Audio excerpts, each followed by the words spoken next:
Thank you for being here this evening. It's nice to see returning folks and brand new faces too. So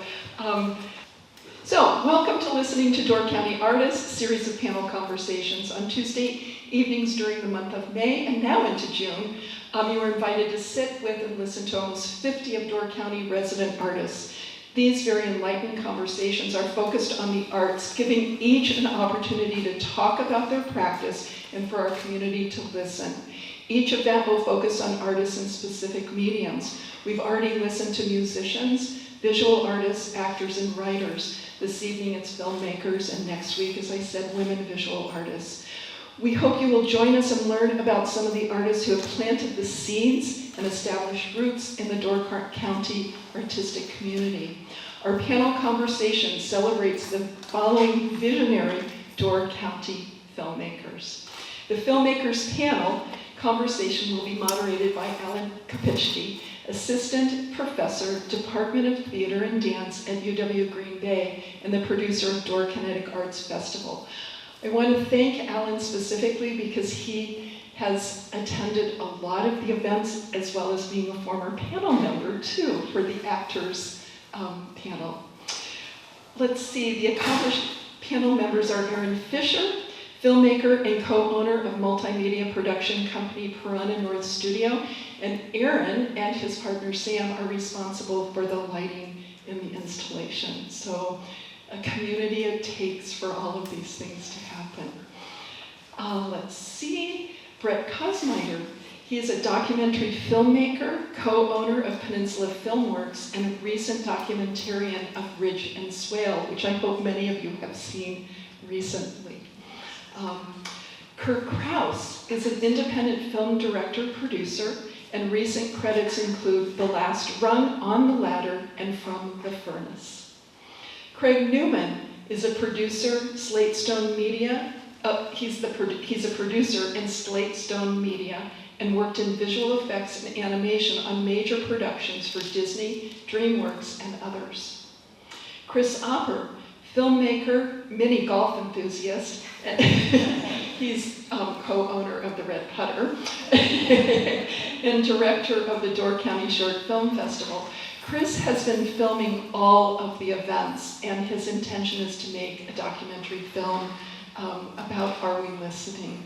So he has been here for a lot. Thank you, Chris.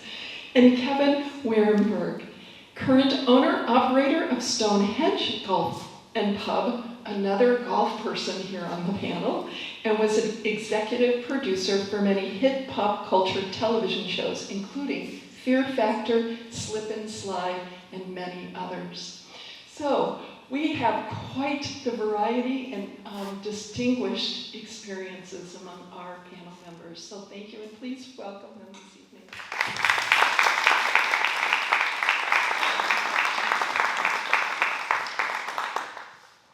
All right, so I'm going to moderate this. We've got a large panel and a wealth of experience and perspectives here. And they also submitted a lot of potential questions here, which I've tried to condense and combine. But I do want to make sure that we have enough time for all of you to give questions at the end. So I'm gonna keep an eye on this.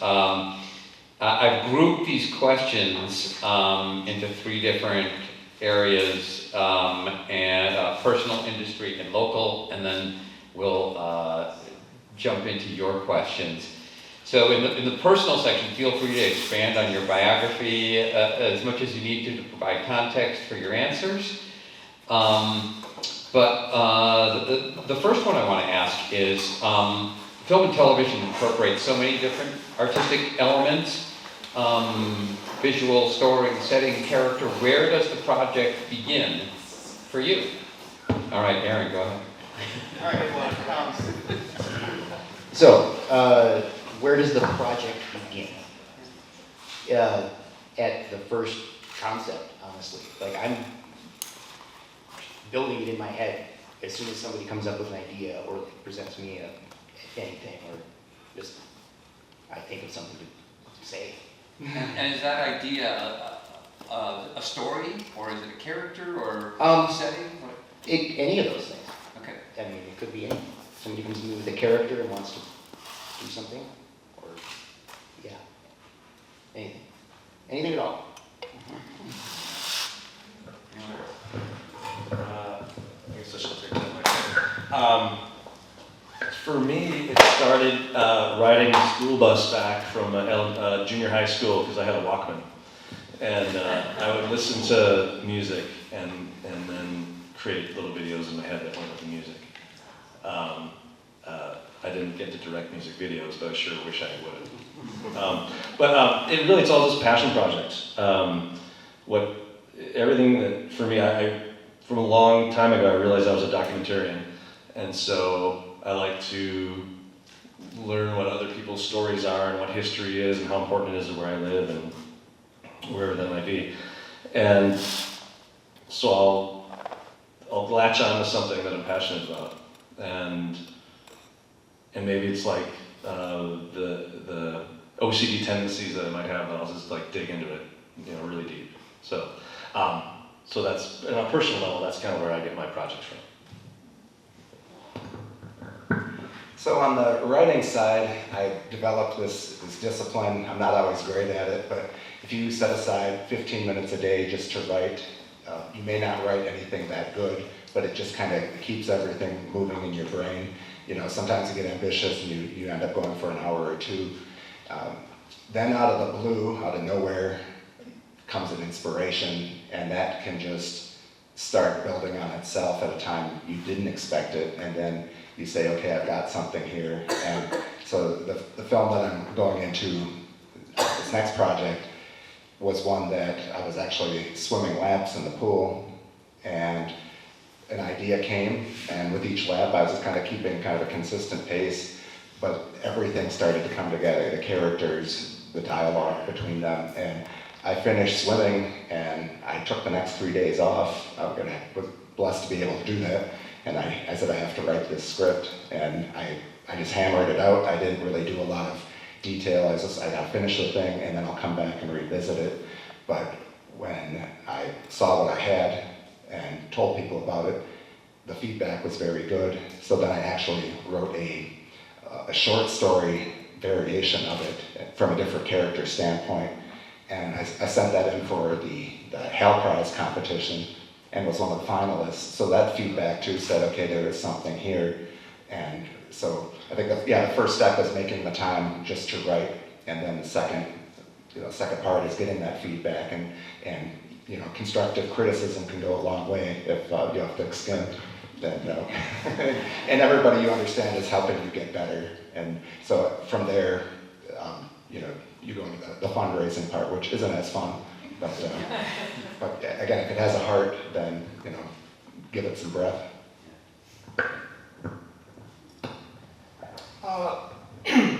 I have to differentiate between my experience and my personal interests in terms of filmmaking, because my experience is in working in the film industry, primarily in Los Angeles, but I've always been interested in personal filmmaking and independent filmmaking. I love independent films.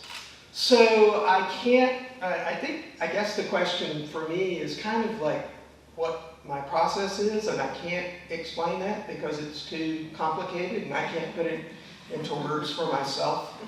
But I love process, and I want to talk about process for a moment in terms of what it might mean to you, because I expect that there are people in the audience here who are artists themselves, and so here's something I was thinking about in terms of process. First, there's 4 words that start with the letter I, and they are imagination, ideas, and inspiration. And those are kind of like what I think of as these kind of spirits, the art spirits that are talking to you if you're an artist. And you're in the middle of your thoughts and your emotions and these experiences you've had in life, and so you have all of these things and these things that are talking to you. And then the next word, the last word, is intention. So you have to have an intention. That's a personal decision outside of these things that are just kind of spinning around. So you have an intention, you say, I want to make something, I want to do something. So you decide to paint, or you decide to make music, or whatever it is. So that intention is a conscious decision. Then comes process, and process is the point where this is where the rubber meets the road, and you have to make a conscious choice. You have to decide, how am I going to do this? How do I get this thing that I've made a kind of a commitment to, or made an intention for, how do I put that into some form? So process is everything for an artist, because without process, there is no art. So your process may be to just do it with intuition. And there's many artists who do that. Your process may be that you have to learn how to play the piano before you can compose music or a song. You may have to learn songwriting skills. But no matter what, you will find a process, just like these cave painters back in ancient, prehistoric times. They had to come up with some pigment and some brushes. So then the last part of process is there's a feedback loop in terms of your process. The feedback loop is you're doing something and you say, oh, I've hit a problem, I've got a design problem or whatever. You will then go back to your inspiration, your ideas, your imagination, and when you work with that, you'll come up with learn ways to come up with more ideas. So I think process is extremely important to all artists, and that's all I can say. My background was editing. I was in Nashville, Tennessee, where I went to film school, and then I stuck around there for a couple of years. And so for the first couple of years, it was really just people coming to me going, I got this project, and then the process was basically sitting down with them. What do you want? What are you looking for? And then I decided to move back home to Wisconsin, and kind of felt like, okay, I'm eliminating that part of, because there aren't any filmmakers in Wisconsin.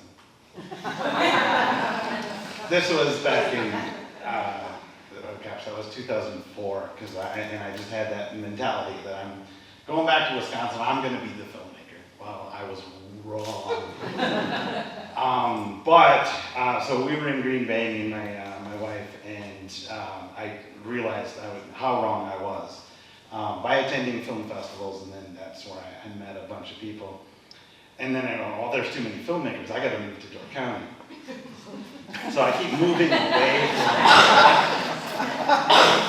and then now I was wrong again. But no, but since I moved, since I've been here, I've taken on a lot of things on my own. Not so much of things that are brought to me, although that still does happen, because this project came because Vinny Shomo, who does fog at Gibraltar, came to me and said, you got to see what Rebecca's doing. And I was here from the beginning of when she was putting the birds up. And in that conversation, we decided that a movie is going to be made out of this. We don't know how long, how big of a movie, but I do have a lot of footage, so it might be pretty big. And that's happened to me several times, where I think I'm doing a small little piece. I do a video series called the Door County Minute, which is literally, it's a minute, just quick, like, go into a business, this is what you should see, this is why you should go to this business. Kind of little commercials. Don't know why I brought that up. A couple of times though, I've been at a place and going, this is bigger than that minute. So, and that's what this piece is going to be, bigger than that minute. So, so that's kind of my process. That's how it happens for me. It's either somebody comes and says, this is great, or I see something and go, that needs more attention. And that's where it goes for me. Chris, make sure to send us your new address on Chambers Island, where I hear there are fewer filmmakers. Yeah, are there any filmmakers in Washington Island? My story is a little different than here, maybe closer to Craig. So I'll give you a little bit of lineage so you can understand. I grew up in Eau Claire, went to school in Oshkosh, actually right there, and moved to Los Angeles in 1993. And I still have a home in Los Angeles. My wife is still there. My son who's sitting on my truck goes to school there. I worked in television for 30 years, and basically I'm a guy on the show that really doesn't have any, I have ideas, but I'm not the guy that comes up with the ideas. It's when somebody has an idea for a show, they come to me to figure out how to make the show. I'm the first guy hired, and usually the last to leave. I'm the guy that basically takes an idea and figures in budget, makes the budget, hires all the crew, and then oversees the show throughout all the nuts and bolts, if you will, throughout the show. So I come up with ideas how to make the show, but I'm not coming up with the actual idea of the show. And over for those 30 years, I did, she mentioned Fear Factor, but the other big show I did was White Pelt. Those two shows together were 16 years of my life. But anyway, so that's my story. It's a little bit different than some of the other guys here. So I just want to give you some lineage, so my answers may be a little askew to them. So. Kevin, while you got the mic, why don't you tell us a little bit about where you see television going? It's evolved so much recently. Where do you think it's going? So my wife is the head of comedy for ABC Network.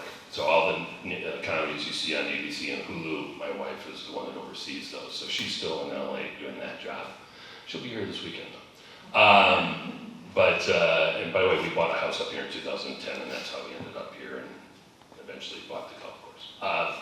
In regard to television, it's part of the reason why I bought the golf course is that our industry has changed. And I'm talking about, a little bit different than the homegrown filmmaking and independent film world. But the TV and the film industry has changed greatly since basically beginning of COVID and throughout, definitely within the last 3 years. Budgets changed, money changed, stock prices dropped drastically, content, the amount that was being spent changed drastically. The strikes happened last year between the writers and the actors, which directly affected things. But ultimately, it's all about money, and it's about the streaming world is what's taking, it's basically competing with everything and causing everything to change. How it's going to go in the future, I wish I knew. That's part of why I did the last show, which I don't like talking about, the one that she actually put in my opening, which was Slip and Slide. And if you go home tonight and Google that, you'll see it was literally a shit show. And you'll see what I mean if you Google it. And I didn't start that show, I was brought on later to take over for people. But that is why that experience made me, I just didn't want to do it anymore. It wasn't what I had done for the last 15, 20 years, was a lot of fun. So it's just not the same. And it's going to continue to change and evolve over the next few years to the point where somebody like my wife doesn't even know if she'll have a job. And it's a really hard place to work right now because everybody's working from a place of fear because they think they're going to lose their job. So it is just, it's really tough right now. In Hollywood, that is. So.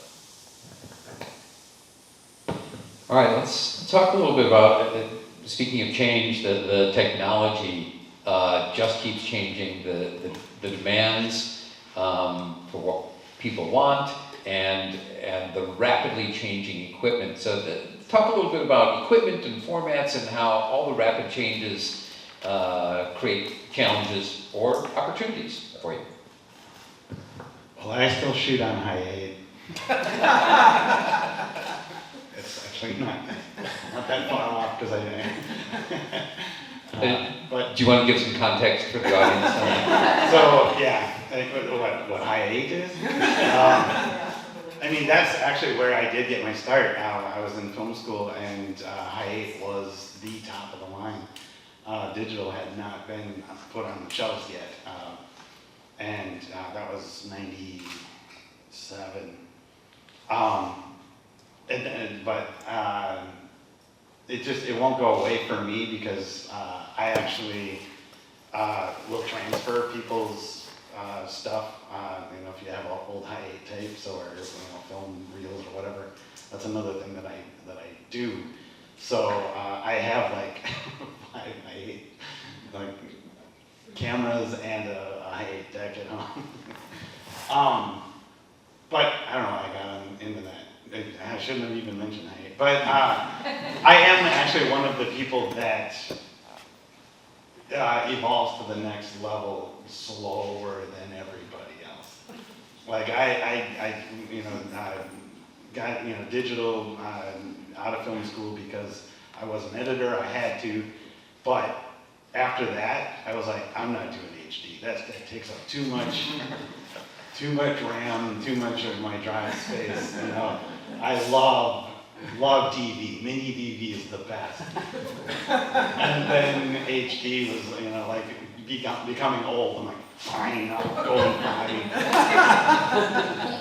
buy a 1080p camera when everybody else has got 4K. And that's why I'm at. Alan, you know you're going to open up like a chasm of nerdery here. Right?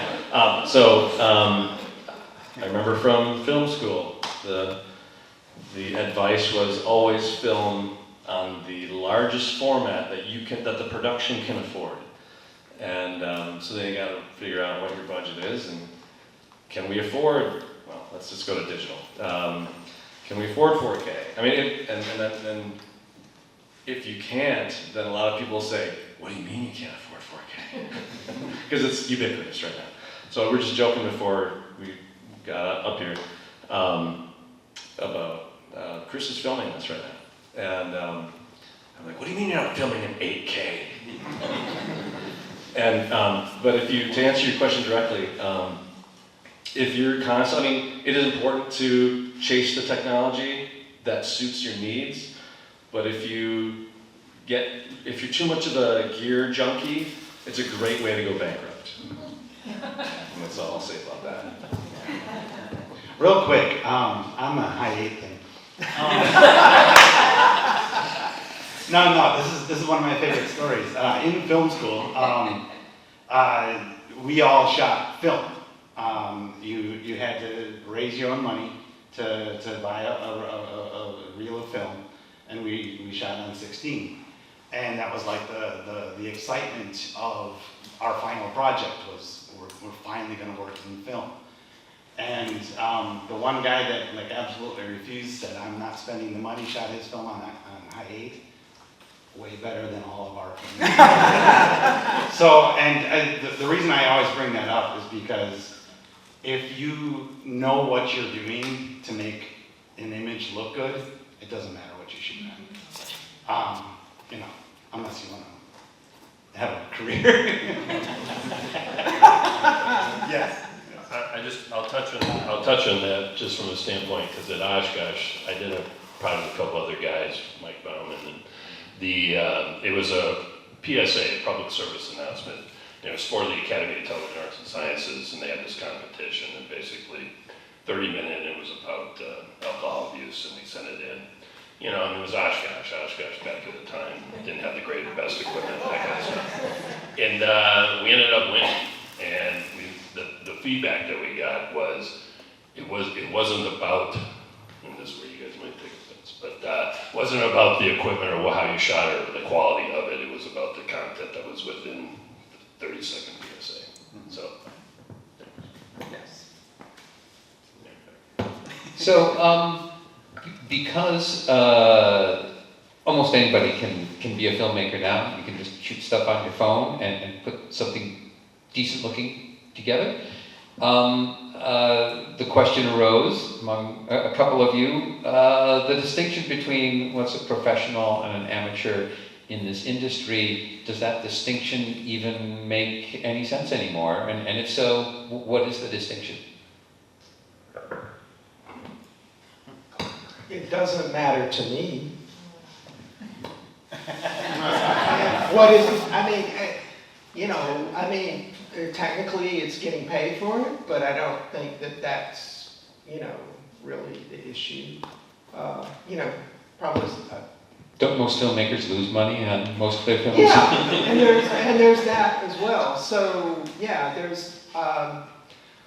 Okay, can I get back to your question about technology? Yeah. Well, a couple of things. One is when Kevin was talking about, well, I come in later and I produce these things. Producing is an art form, so I think he's being a little modest about his role, and it's really hard. And I know that other people, everyone here is really a producer. So, but producing is an art. It's tough. And just going back for a moment about the fear factor in Los Angeles right now, it is, yes, it is huge. And if you go on LinkedIn and you see, if you know what LinkedIn is, but you see, you know, Pixar's laying off. Everybody's, I mean, people that you wouldn't imagine laying off. There are huge layoffs going on in Los Angeles. I have friends that haven't worked in over a year. Right, right. It's yeah, it is, it's very scary. The technology, where's technology going? This is another big thing in Los Angeles that's taking over the fear factor in the industry, and that is AI. AI is going to wipe out visual effects. It's going to wipe out most jobs in animation. It's inevitable.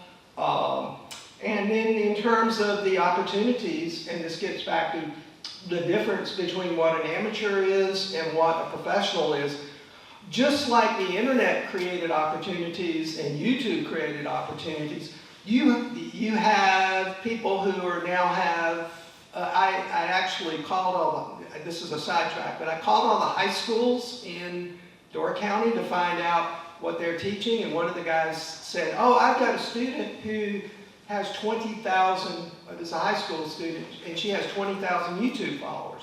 So that's the kind of opportunities that come up with technology changes, and people do make money from on YouTube. So AI is going to both, it's a disruptive technology, it's inevitable, it will also create opportunities for so-called amateurs to create films. And we don't know what form that's going to take yet, but it's a huge change. If I can jump in. What drove me to start a business here, first of all, it terrified me because I knew I wouldn't have the talent pool that I was drawing upon in Minneapolis at the time. But on the other hand, the opportunity to create the type of films, video, that I have been for 8-9 years, this market allowed for that to happen, whereas that opportunity wouldn't exist in Minneapolis. You know, it would be probably drowned out by 200 other people doing the same thing.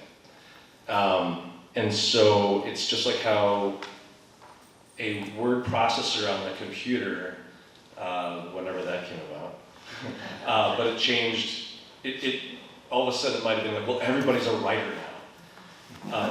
But it doesn't mean you're a good writer, right? And so just because you have an iPhone doesn't make you a good filmmaker. Does it answer the question, is it professional or amateur? If you're having fun, I mean, that's kind of great. You know, I mean, you can do that all, and nobody's gonna, you know, rain on your parade. But when it comes to the professional or not, yeah, it's about money. I mean, it's about making a living. I followed this one YouTuber who's a filmmaker, and he's like, I didn't want to have a YouTube channel, but he realized that if he only gets 20,000 subscribers on YouTube, he can pay his rent. And I'm like, well, that's pretty cool. I mean, so if it's just supplemental, cool. And that's kind of how I look at it. I changed my mind about this market, being Door County, when I realized I could kind of strike out and make any film I wanted to, if it was a good enough idea and people would kind of get behind it. And I think that was the last film I made. So I'm looking for another project.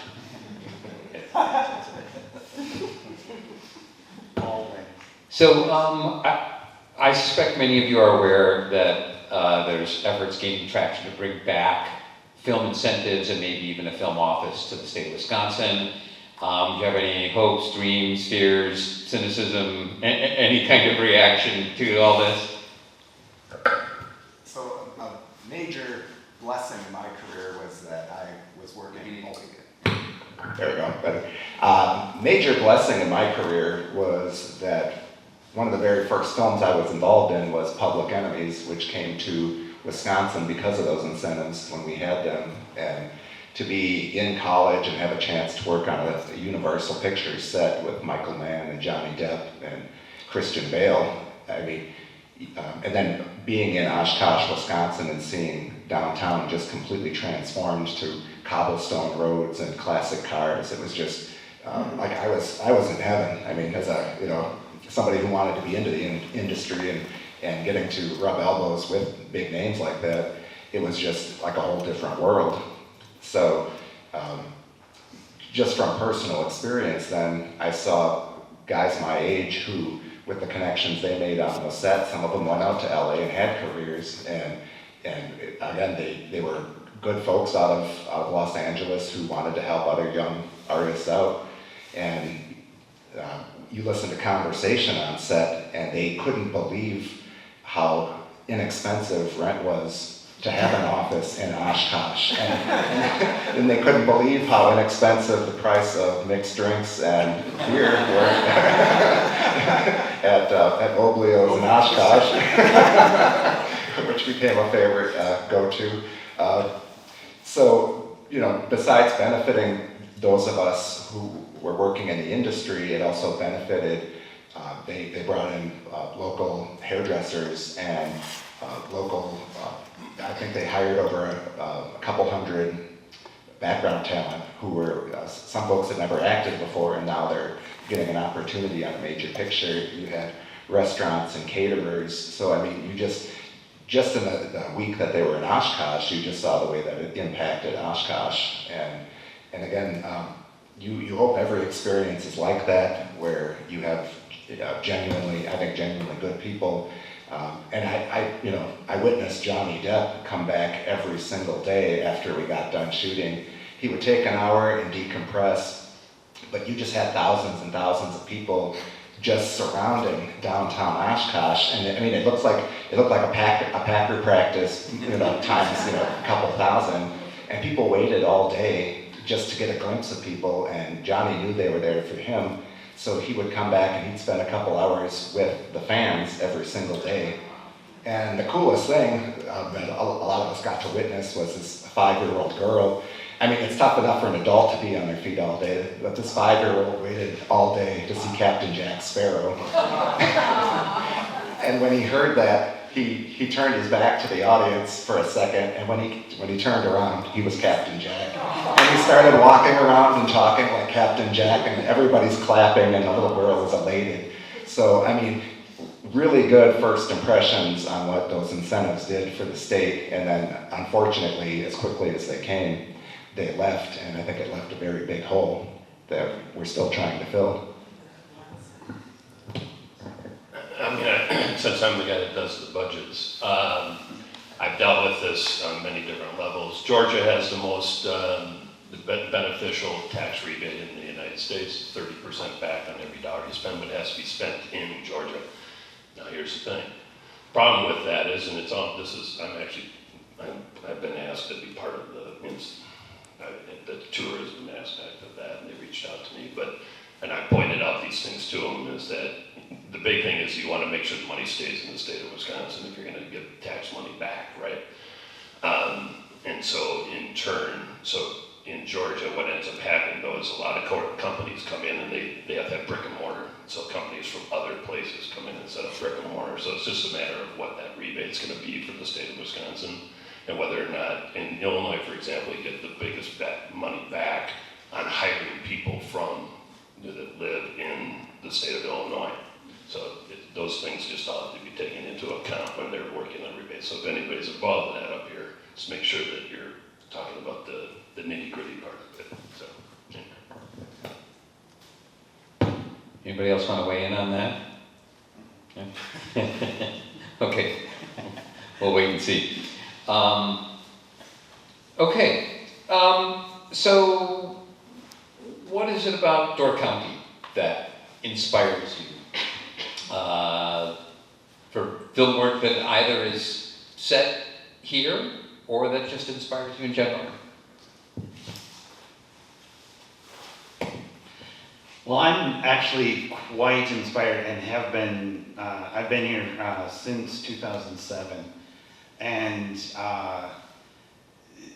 it's, my inspiration is like bigger than being a filmmaker or, being involved in that. All the art happening here, all the music. Music really is the thing that drives me.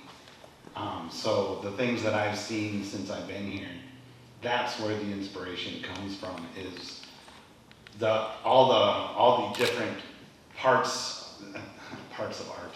I can't use words. But all the different things that are happening out here, you just see everywhere you turn. And I don't know, that's inspiring. I think the fact that we're surrounded by so much natural beauty, it just, anytime you need to step out and just sort of be away from everyday regimen, it's like you don't have to go far and you are in a secluded place, whether it be the land trust or the lakeshore. And then on the work side, you're not that far from Chicago, so we're obviously a very popular tourist destination for people from all over, including Chicago, but we almost have the best of both worlds because we can go down there and work anytime we want, but then on our days off, we're right back here to recollect ourselves. And for a place that draws so many different people, I think you're constantly exposed to different culture and certainly lots of story that I think there was a book that my grandparents had, and it was an older book, but they were talking, this is like 1880s, and one of the places they named was this retreat for artists, even back in the 1880s. And I thought, well, how cool is that this has been going on so long that people came up here to find inspiration and create their art. Actually, I want to hear from Aaron. Because speaking of Well, music industry. yeah, I am a musician. Music is a big part of my inspiration for this as well. And I mean, I make film out of necessity. Every band I've ever been in, every musician I've ever known, like they need content, they need media, they want to make video, they want to make something to promote their gigs or whatever. So that's where it started, and it's still there. Like I own Piranha North Studio here in town, and that's more or less what I do is like video for musicians and a bunch of other stuff. I'm shooting a feature film right now that is happening in Chicago. Our producers on that film. Yeah, like anything that you can go anywhere here and find somebody who will be interested in what you're doing if you want to look. There's artists of every type, and it's a really great place to just come up with a project and say, hey, let's make something.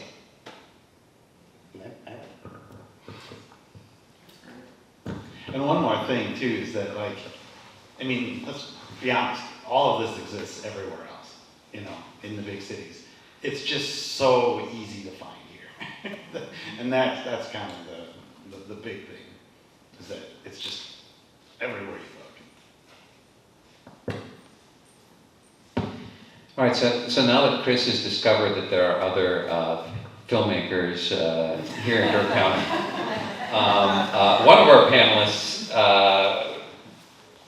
asked several questions about resources for Door County filmmakers, creating more community among Door County filmmakers. Do you think that maybe this discussion could be a jumping off point for creating that kind of community, creating some shared resources and a community we can lean on each other in?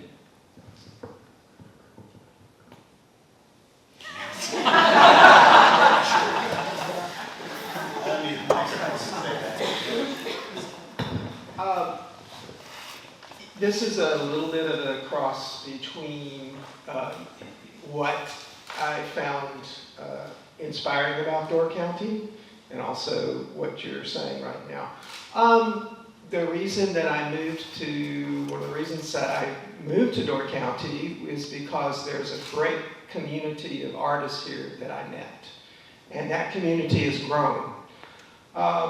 And I'm sorry, I lost my train of thought. Can you remind me of the question?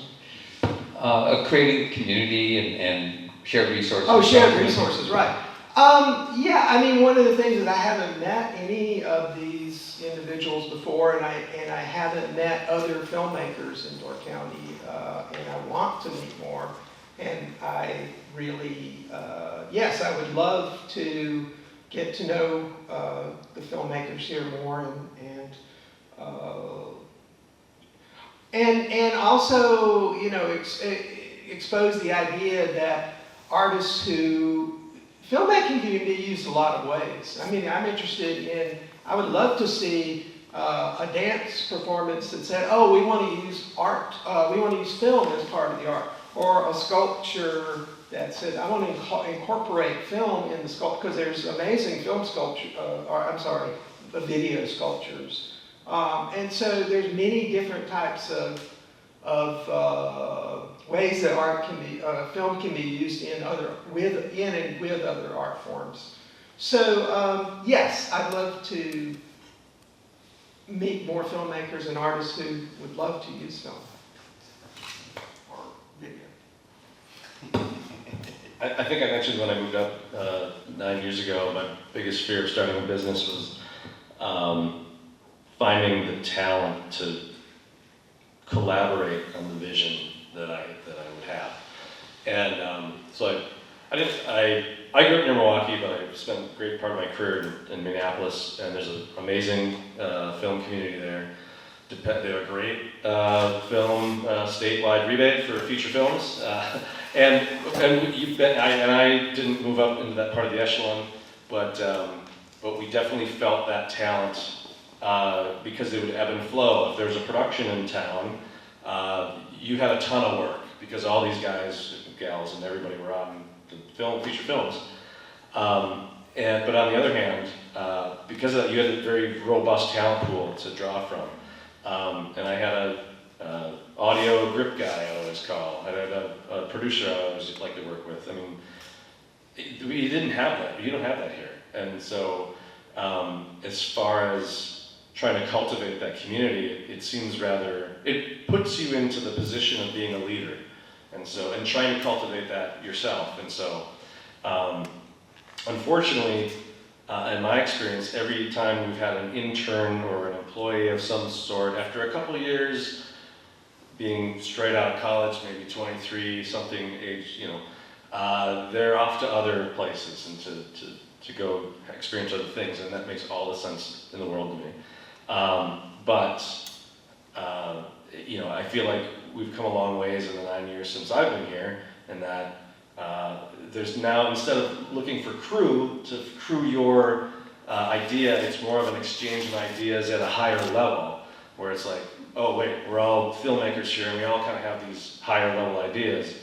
How can we, you know, maybe trade time to just putting, you know, spontaneously thinking of ideas that can jumpstart some of our ideas collectively. But it is a thing of crew, of coming together, because if you just do something yourself, it can only be as good as what you bring to the table. But the real magic of film is the collaboration between the people that are coming to the table. And that's everybody, to the actors, to, you know, anybody that's, you know, crew, the executive producing, and whatever it might be. And I feel like we're maybe on the edge of kind of creating some sort of community. Saying that wishfully and hopefully. Because I would certainly have benefit in some of the ideas that I have going forward of having other interjecting ideas at the same level. So I'm just kind of putting that out there as well. And some crew? Yeah, I do need some crew. No, not at this moment, so, yeah, but I'll take names. And then hopefully you'll be okay with my rate card. But yeah, I'm hopeful for that community going forward. So I kind of intentionally built to this question as our last one before the audience questions, in part because we at the Door Kinetic Arts Festival had tried to put forward a grant application to get some high-end equipment that could be loaned out to local filmmakers, to visitors who might want to use it, and to use that as the jumping off point to create some shared resources, maybe even a mini kind of Door County film office that might reside within Destination Door County, and that kind of thing. And I think that's something that, especially if these film incentives go forward, we're likely to see more stuff coming into Door County, and some kind of film office that could be the repository for what are the locations, who are the crew members, actors, etc., that you could utilize. Might be something really useful, and I think it would be smart for us to start compiling those resources before this hits, if it does hit. Any further thoughts on any of that? Bring it. Yeah, that'd be great. All right, then let's open it up to audience questions. Anybody have a question for the whole panel, a particular person on the panel? Hello there. I'm Erica Nelson and I'm an author. And this isn't really a question, but talking about getting a group together, I'm on the board of the Door County Published Author Coalition, or Collective, sorry. And that got started a little bit before I joined it, and it was just sort of, a few people getting together. We didn't know what we were doing. And it's now meshing into this wonderful organization, and we're promoting each other. And so, I don't know if we could be of any help to you guys getting something together, but please know it's there. We are sponsored by Right on Door County, which is wonderful. They help us do what we need to do. So, also, I'm just editing a novel, so if any of you are looking for a project, I'll let you know on that stuff. Anybody else? Speaking to Brett's, where you talk about having crew, and in Minneapolis you had, a grip person you could kind of call a producer person or whatever. Do you ever reach out to Door County to like Green Bay, Appleton area? Is there anything around that, like all the way down to Oshkosh, or you'd like to stay more local? Yeah, honestly, it's been budget that's been limiting. It's budget. It really is. I mean, to encourage somebody to travel, the most distant people I've worked with on any kind of a production are talent that we've brought in through an agency in Chicago or Milwaukee for Destination Door County broadcast spots. And the budget on that is pretty significant. That would be wonderful. The major limiting factor is that we're so far away from everything else. Green Bay seems like a large city, but it really doesn't have, and I'll get crucified for this, I'm sure. That's not from Green Bay.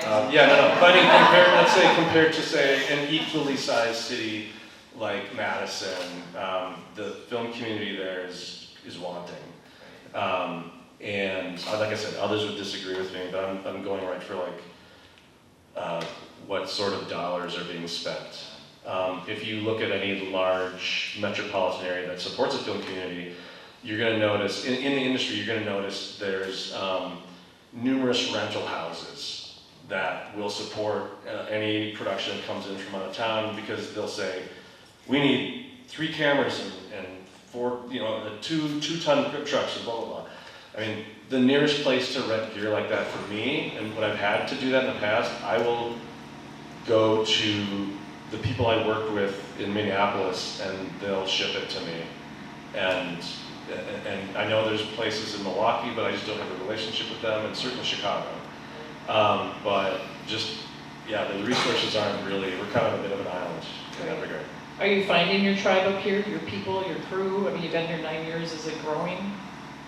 My last production would not be indicative of that. Well, As it was mostly, I struggled to pad the credits because in the end, it was just like, I did that. The pandemic taught me how to really tweak in the autofocus on the camera equipment I have so I could do like a one-man band interview, which I absolutely hate doing. Boy, the technology, speaking of AI, I mean, it's like, you could never have a camera 10 years ago that would automatically lock onto your eyeball, and I could just set it up on a really wide shot and then do the interview myself, and then in the edit, crop it in the way just I like it. That was not possible 5 years ago. So I think the thing that Brett's not talking about is if he's got a project, and is this the Peninsula Falls, right? The guy from there, that one? Is that the one? it was, I mean. So you get a budget for if it's $10,000 or whatever he takes and spends on any other crew doesn't go into his pocket or be able to use for equipment or for whatever finishing and all that kind of stuff. So I think that's what, that there's that part, and then of course there's like stuff like I do, where my shows are $1.5 million an episode, and I do 30 episodes and it's a $40 million budget. It's just, we're in a different, so here they're trying to keep all the money in their pocket, or depending on who's financing whatever the feature film or whatever. Yeah, it comes down to markets, and then the number of eyeballs you got looking at it, and that's what they're. Clearly he would take volunteers to help him with the project. Given the realities of Door County, what is the niche for Door County? What is kind of the sweet spot given what we have?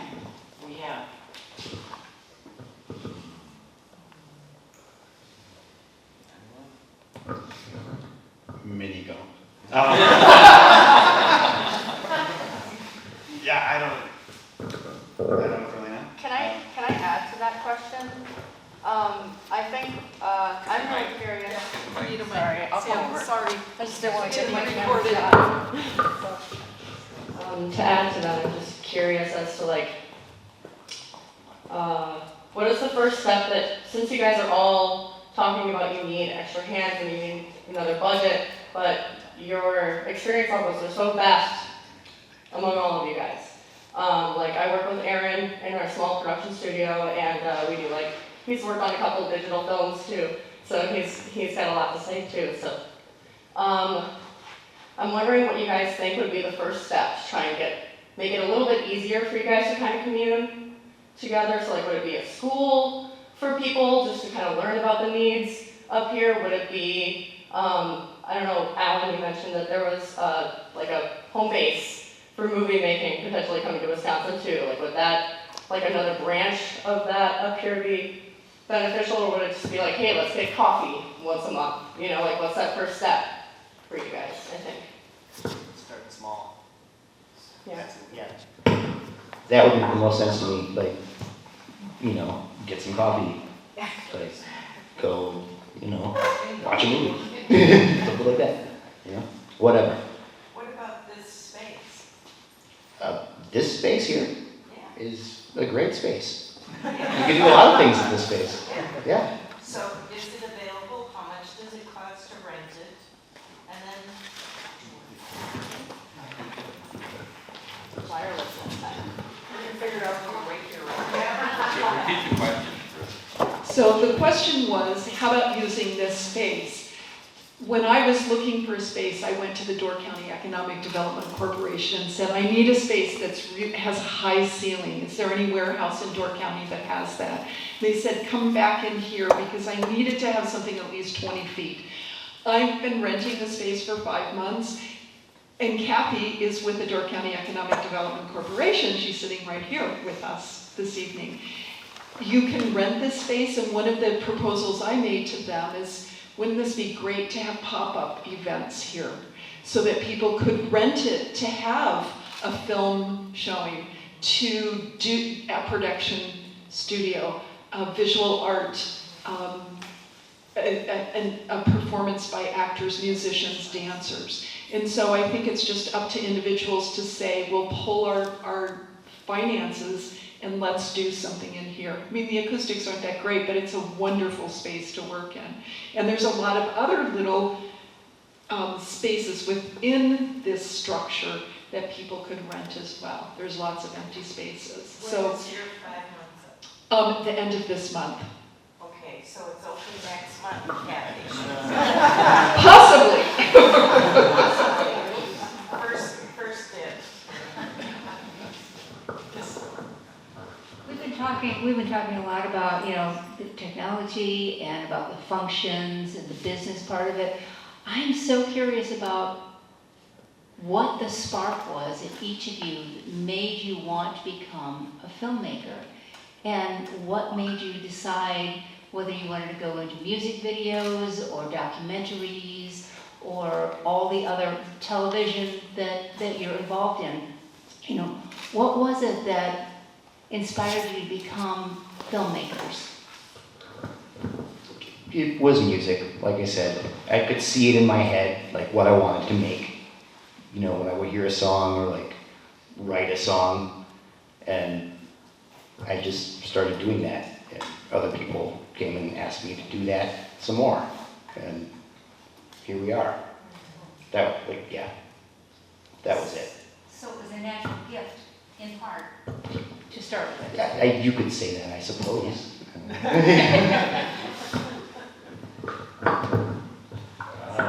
I realized I was a documentarian. My original visual pursuit was photography, and so I just really enjoyed going places and then bringing back photos of these places and then telling a story about it. And then I realized, hey, if this was in motion, it would be a documentary. So, and we all, Door County is a special place in that it attracts very unique people. So there's just inherently stories with unique people. So, and I really enjoy telling those stories.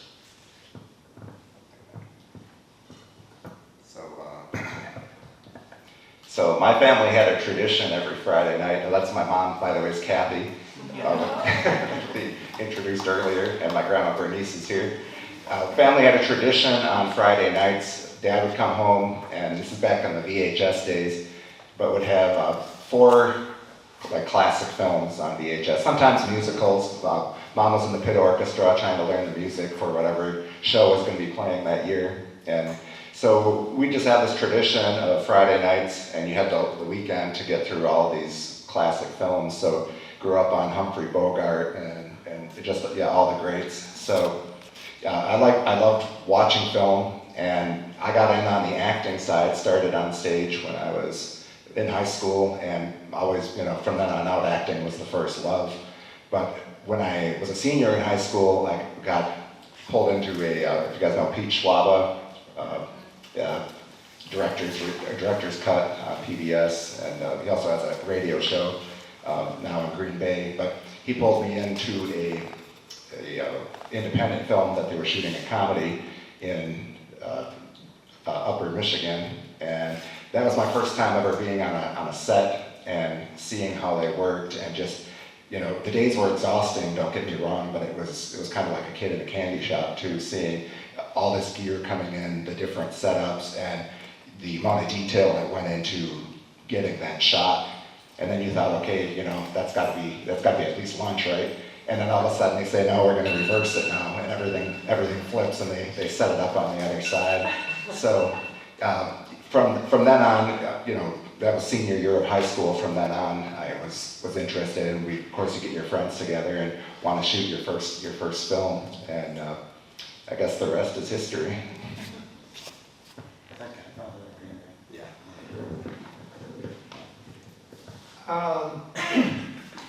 There were a lot of things that went into this for me. I'll try to keep it to 2 or 3 events. One was my parents had somehow there was a black and white Kodak camera, just a real, point and click camera. And I started taking photographs when I was about 8 years old, I guess, and I loved photography and negatives and all this stuff.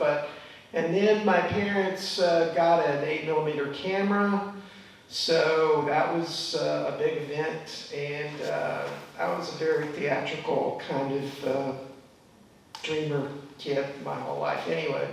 But then also I got this little editing, you could put it up to your eye and you could put in a little 50-foot roll of 8mm film and watch it. So I had this old 1930s or 40s Batman print, and I slowed it down and I saw the cuts between the shots, and that just did something to me. So, but I was always very attracted to motion and all these other things, and music.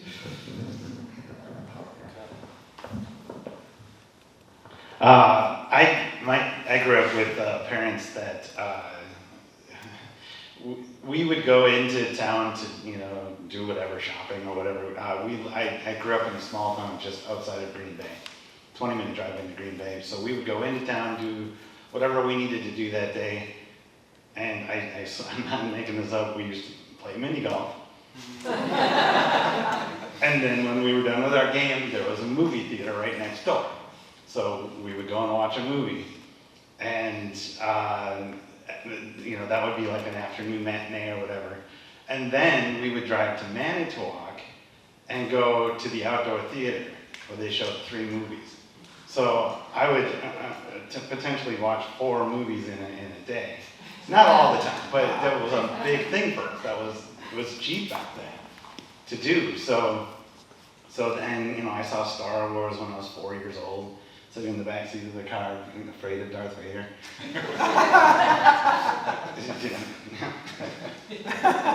I'll digest.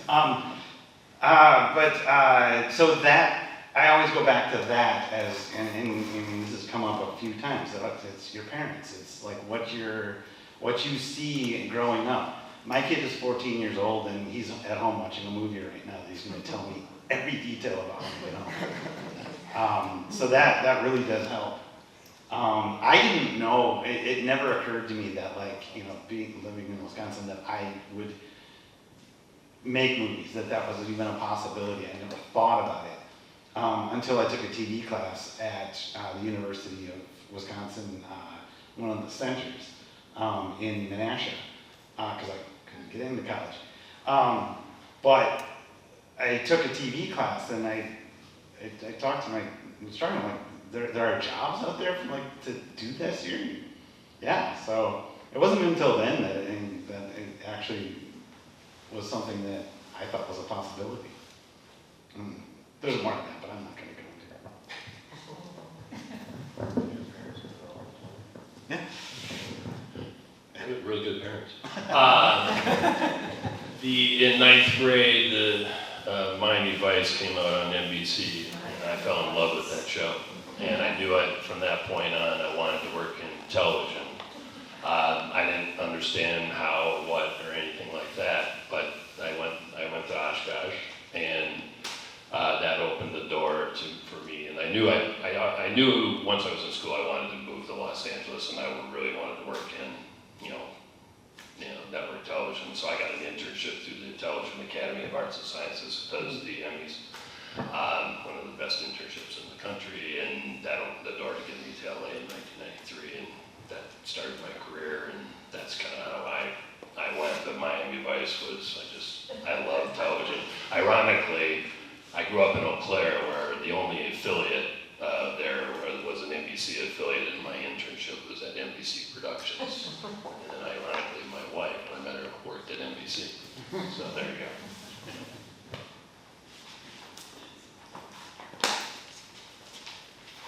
I don't Can consider. I say one thing, that to go back to, we were talking about a group, or having coffee or whatever. One of the easiest things to do would be to just form a little Zoom group, and nobody has to leave home. And if people want to talk, leave their edits. Right? Yeah. You don't want to leave your workstation, just kind of put Zoom up in the corner. But, I love to have coffee, with people, but also, some people are not necessarily. I used to own a restaurant, so. All right, we'll meet there. I read after your coffee. I'll get you in a minute, Ross, but I just wanted to quickly say I don't consider myself a filmmaker, but I did sort of fall into making what I guess I would call a film. I'm an actor primarily, and started as a kid and mostly stage, but then, you know, the agents in Milwaukee were always looking for kids, and so I lucked into some really nice gigs there, and my career peaked with a guest star role on Walker, Texas Ranger, which tells you how long ago my peak was. But I got really fascinated with how things were made, and when I was teaching down at UNW-Green Bay and the pandemic hit, I was supposed to be directing a play, but we couldn't have anybody within 6 feet of each other and masks and all of that. So I said, well, what if we do a play with monologues and we'll just film it and put it all together. And I realized, oh, I guess I'm making a film. And I really didn't think I could direct a film, but all of a sudden I realized I knew how I wanted it framed. I knew how I wanted the camera to move. And when I tried everything, I know how I want to edit this, and I had to learn a lot of stuff. But it was really exciting to discover that I did have a vision, even though I didn't think I did coming in.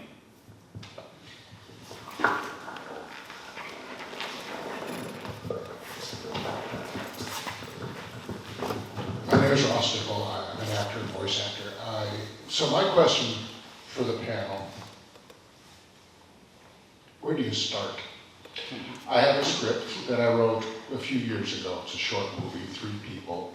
I've had it read. I like it. It could be really kind of nice. It features Sturgeon Bay. The opening shot is this is the thing that kills me every time. The opening shot is a drone shot that comes up off of the pier from the old railroad bridge, comes back over the Reno, drops down into the steel bridge, goes through the steel bridge, and you see a guy walking into the tender's cabin.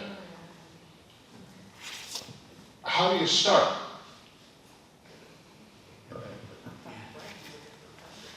I think I have a copy of that script. Yeah, you do.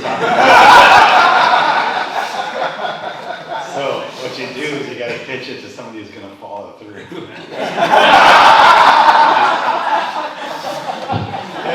What did I say? I'm going to make a movie every year. Make one. I don't know if I have more to say. Just like right now, you just pitched it. So talk to one of us, and maybe one of us will be like, yeah, I like that script. We talked about it, and I think it would make a great short film. Yeah. I'm not offering anything. We'll talk. That's actually kind of a bigger part of the challenge here as an indie filmmaker is that you still got to keep the lights on. You know, you got to do the day job, and so I guess shopping the script around. You're trying to do 2 things. You're trying to find someone that will back it, and then somebody that will film it. And I was just to say, find somebody that has the same passion as you in the project, and in turn, then that'll move it along. Because, like, right, like he's honest. He has to make his rent or his mortgage if he bought a house. yeah. So there's the bottom line. It's every day you wake up, it's like I want to follow my dream. I got to pay some bills. Yeah. So and that's just any filmmaker I think is dealing with that. So. Yeah, and the other thing, just a little bit more, like you and I talked. And I really liked the thing. I don't remember what the occurrence was, but like at the time I just couldn't. right now, I'm so swamped, I don't know, like, if anybody offered anything to me, I'd be like, I don't know if I can. But don't let that discourage you. Keep talking to people. And honestly, you kind of have to sort of become the producer at that point. You need to be the one to say, okay, if you are willing to direct this or shoot it, maybe you want to direct and you just want somebody to shoot it, whatever. You need to start putting some things together and say, like, I got some actors, and then that'll get somebody like one of us to be like, well, I could do that, and as long as it's, as long as we can find the time to do it, and that's the other thing, is to find a good time. So, but really you do have to kind of become the producer and lift a lot of those weights. How long a film do you think it is? We're supposed to do 1 minute, 3 minutes per page, 1 minute per page. 1 minute per page, it's probably about 12 minutes. Okay. It's a short movie. So you have to know it's probably going to lose money because what's the commercial potential of a 12-minute film, right? So you have to find either somebody who wants the story told enough that they're willing to fund it, or you find a student filmmaker who likes it enough to think, hey, this is my reel, this is my entree, this is the calling card I can take somewhere, or even an actor who says, man, that role is so great, I'm going to help make the connections to get this made.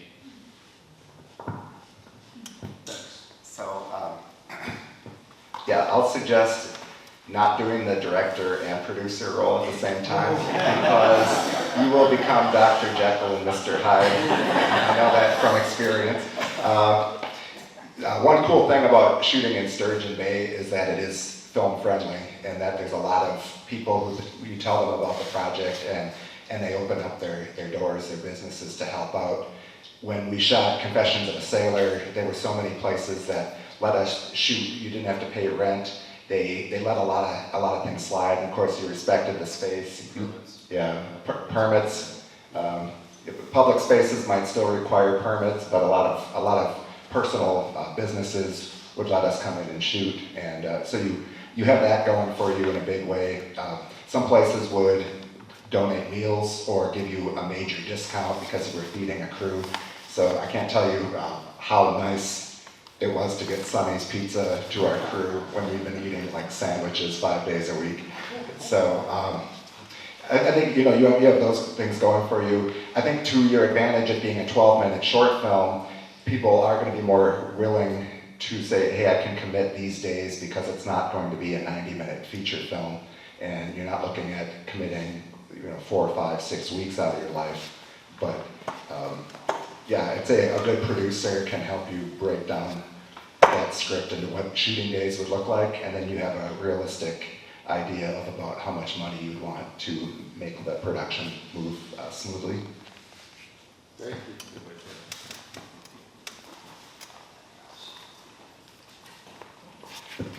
Are you still thinking about putting Mark Media in there? Yeah. Okay, sold. Yeah, he's and put Ed in it too. Yeah. Any other questions, anyone? Over here.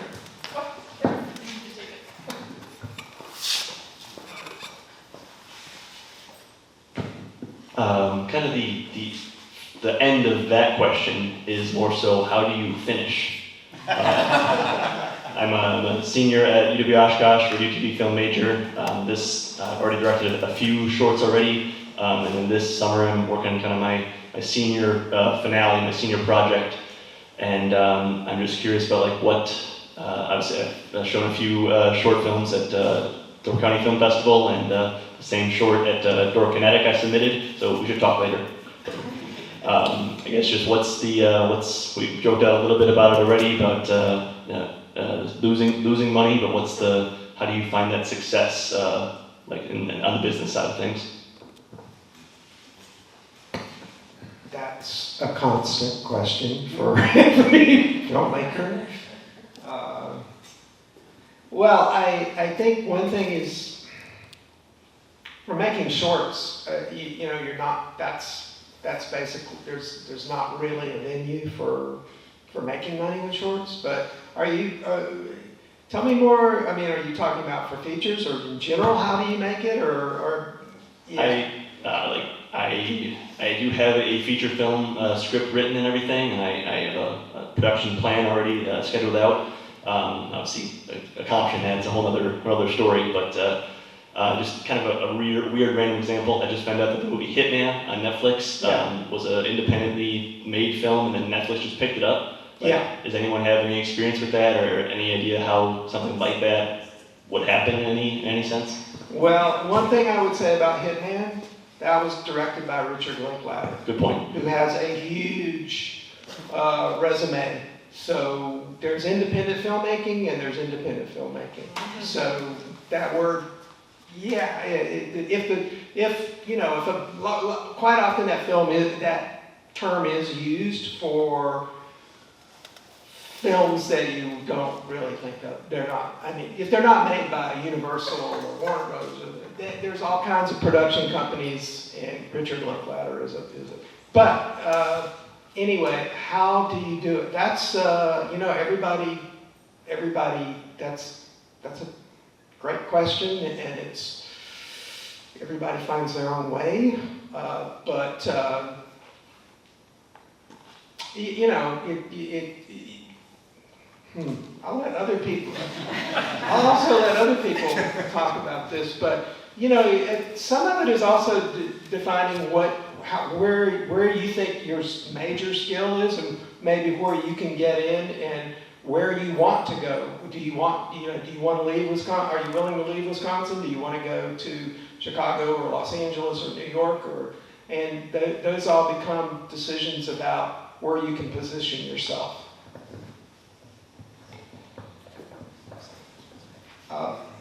I'd say, you know, as you're journeying along, one really neat thing in this digital era is that you're building your digital assets. So wherever you go, you're going to have just a real kick-butt reel that you can show people of what you're capable of. And so as you're doing that, you're hopefully always just building your connections and building your team. And as you work on different crews, you know who you work well with, you know the skill sets of those crew members, and you say, if I put together my dream team, who would it be? You know, and it gives you a sense of not only who's going to be on that crew, but about how much it's going to cost that production.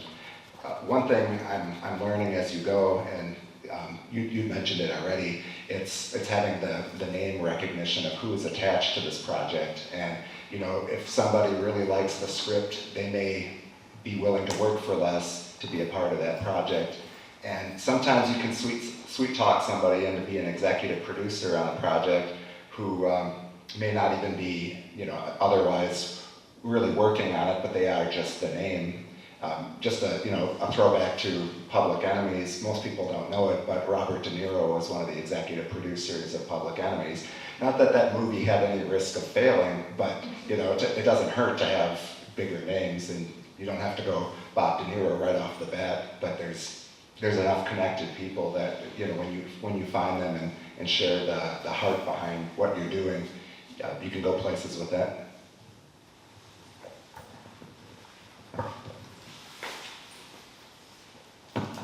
I mean, you can read the Hollywood Reporter and find all sorts of different stories about how people have made it.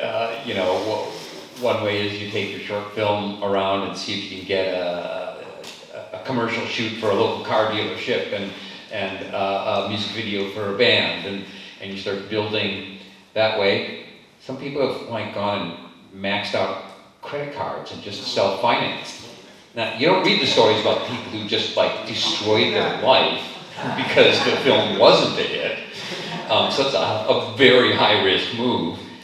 But you know, just I think like anybody else in this industry, you build your contacts, build people you like working with, and you find a way to get work and keep kind of inching your way up. don't max out your credit cards. Beg, borrow, and steal. I highly recommend it. From many years of not beg, borrowing, and stealing. Yeah. We, hard way. in film school, they were showing a bunch of these films, or one of our teachers was, and one of them had Christina Ricci in it. And what the question at the end of the class was, these were small budgeted, no names. Oh, and everybody's like, why is Christina Ricci in this movie? The guy was on set for one of her movies, and he just started talking to her, and he said, I have the script, and she goes, I'll read it, and she read it and loved it, and did it for free. Doesn't always happen, but get on a film set and just show that you're capable, and it impresses people.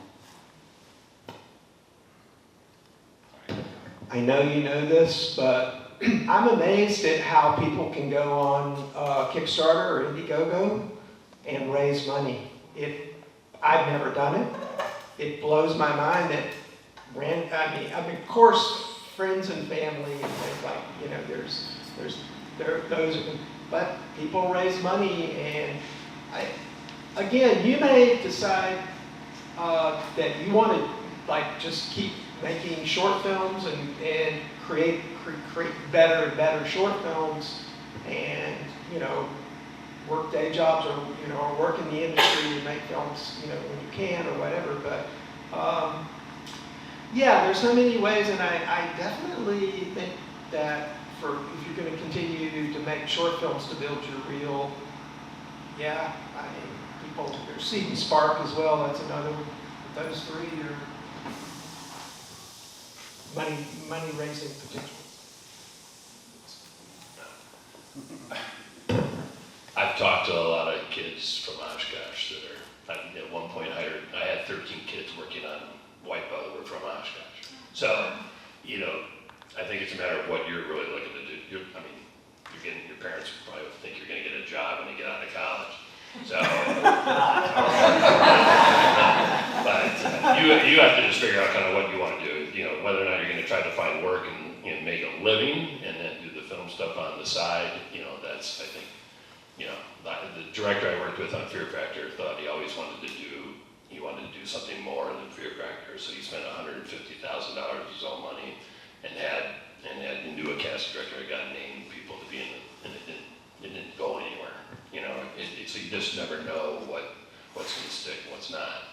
So, anyways, I know it's not what you probably want to hear as going into your senior year of Oshkosh, but clearly there's also alumni at Oshkosh that you can lean on. That they're reach out to them. So they'll be more than happy to help you. I want to add this. It's just this little story that I'm just going to share for a second. I lived in Scottsdale in the Phoenix area as a young person in junior high and high school. And I was fortunate that Nancy Spielberg was one of my best friends, Steven's sister. And I met him once, and because he was already in Los Angeles. But the story was that we all had black and white televisions at the time. And so I'm at Nancy's house, and her mom, Lee, were in the kitchen doing dishes. And it was Sunday morning, and Duel, his first movie, was being shown on television, which is the semi-truck chasing Dennis Weaver down the road. And Stephen's mom said, if Stephen makes it big, I hope we get a color television. So it's just this very interesting story that, you never know where you start and where it leads. So I thought that was a very funny story as this 8th grader. Well, I think that's a great note to end on. I want to thank all of you for coming and for your great questions, and thank the panel for all the stories and insights you shared. And thanks once again to Rebecca for making all of this happen. I didn't mean to end it.